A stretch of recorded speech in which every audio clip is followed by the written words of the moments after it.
Masih ada 3 napas. Mata Qin Yichen merah. 3 napas. Hanya 3 napas pendek. Dia pasti bisa bertahan. Ledakan. Tanda seru. Tanda seru. Detik berikutnya, Qin Yichen melambaikan lengan bajunya. Seberkas cahaya kemasan menembus langit. Dan pada saat itu, dia meledakkan semua jarum ilahi Heze seperti bunga pir yang deras. Tapi apa yang tidak diharapkan Qin Yichen adalah bahwa jarum emas Heze ini tersapu oleh cahaya pedang abu-abu. Dan semuanya diledakkan. Tersebar di seluruh langit, terang dan gelap. Pada saat itu, Qin Yichen bahkan tidak peduli dengan kepanikan. Ini jarum Heze. Saat itu adalah hal yang menyegel iblis hitam yang juga seorang kaisar yang kuat. Meskipun kaisar jahat hitam yang dia lihat sedang sekarat, kaisar jahat hitam tidak kelelahan ketika dia disegel. Memang benar untuk menyegel kaisar iblis hitam. Klan Heze pasti menggunakan banyak metode, seperti kekuatan klan Heze, larangan dalam balapan, dan nyawa beberapa kaisar. Jarum Heze hanyalah salah satunya. Tapi Qin Yichen tidak pernah menyangka bahwa dia hanya akan memblokir semua jarum ajaib Heze sebentar. Qin Yichen memiliki banyak harta, dan ada juga harta yang dapat membuat alam kaisar kuat, tetapi dia merasa benar-benar tidak berdaya. Misalnya, bahkan jika Anda menggunakan harta karun seperti labu tekanan Lu dan sayap ilahi Wujin, bahkan jika Anda menggunakannya, saya khawatir pembangkit tenaga listrik kerajaan jubah hitam ini tidak akan berkedip. Semuanya panjang. Tetapi untuk pembangkit tenaga listrik kerajaan berjubah hitam ini, nafas sudah cukup untuk membuat pisau Yanyu, yang penuh dengan kehancuran dan niat membunuh, menabrak roh surgawi Qin Yichen. Pada saat ini, Ke Tiangxuan juga mengikuti Yao Yuekong. Dia cemas dan meraung keras. Kamu adalah murid dari leluhur kulit hitam, atau sekutu Kaisar Yuan Tian. Jika yang terakhir, apa yang akan diberikan Kaisar Yuan Tian? Klan Kaisar Ke saya dapat memberi Anda setengah lagi. Ke Tiangxuan bahkan tidak melakukan tembakan pada saat ini. Karena dia tahu bahwa Dao Realem tingkat ini, jika dibiarkan tidak terkendali dan membiarkannya menyerang dengan seluruh kekuatannya, mungkin akan rusak. Tetapi waktu yang dibutuhkan cukup bagi Tianxing untuk dibunuh berapa kali. Taoisme bawaan Heze. Ketika Baiju melewati celah, Qin Yichen tidak punya waktu untuk berpikir, dan tidak punya waktu untuk menggunakan waktu dan ruang untuk menemukan apa yang disebut kekurangan dan vitalitas. Yang bisa dia lakukan adalah secara tidak sadar mengorbankan harta paling tirani satu persatu. Dan menghabiskan 5 napas yang panjang dan tak tertandingi ini. Ledakan. Kitab suci Tao bawaan Heze menjulang ke langit, dan jejak gulungan bermata tajam berkibar di sekitar Qin Yichen. Pada kitab suci Tao, cetakan Tao diwarnai dengan darah Heze. Berkah. Ledakan. Tanda seru. Tanda seru. Namun, di depan pembangkit tenaga listrik kerajaan jubah hitam ini, hanya 2 napas. Dia menghancurkan dan terbang kemana-mana. Meskipun Taoisme bawaan Heze sulit untuk dipotong-potong, segel misterius Tao pada gulungan Tao telah dipotong, dan bahkan telah disusupi oleh kabut abu-abu. Mata Qin Yichen hampir terbelah. Orang ini pasti datang ke sini dengan persiapan. Dia tahu semua hartanya. Selain itu, meskipun pisau bulan abu-abu gelap ini tidak dapat menghancurkan tentara kaisar seperti Taoisme bawaan Heze, cahaya gelap tampaknya dapat memutuskan hubungan antara harta karun itu dan dirinya sendiri. Selama hartanya terbang, Qin Yichen tidak lagi dapat mengendalikan harta karun itu hanya dalam beberapa napas. Terlebih lagi, pembangkit tenaga listrik kerajaan jubah hitam ini tidak akan memberinya kesempatan untuk bernapas.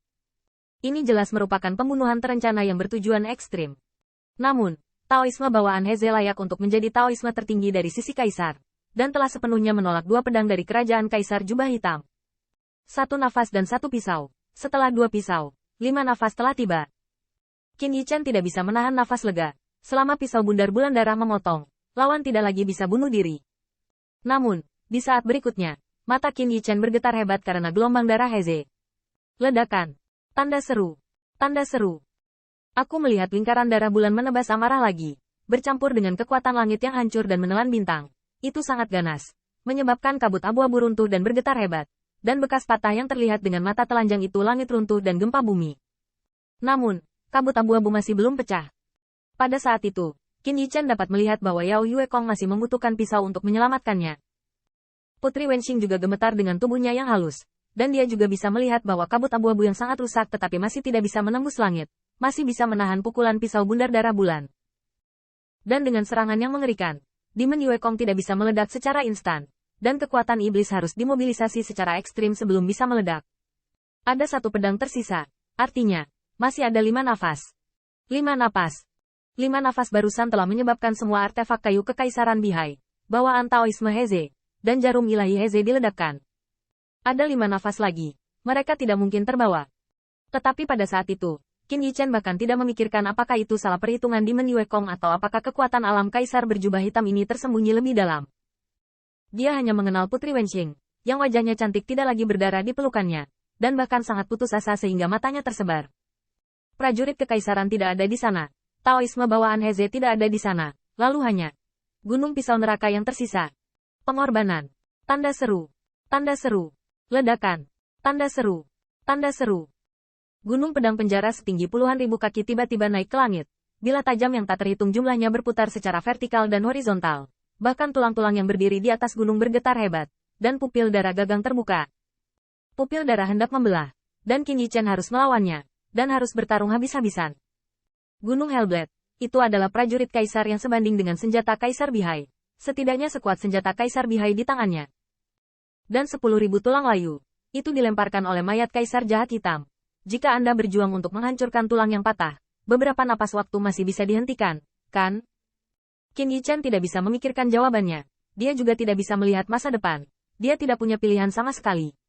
Ledakan. Tanda seru. Tanda seru. Keagungan Gunung Hellknife sama sekali tidak mengecewakan Qin Yichen.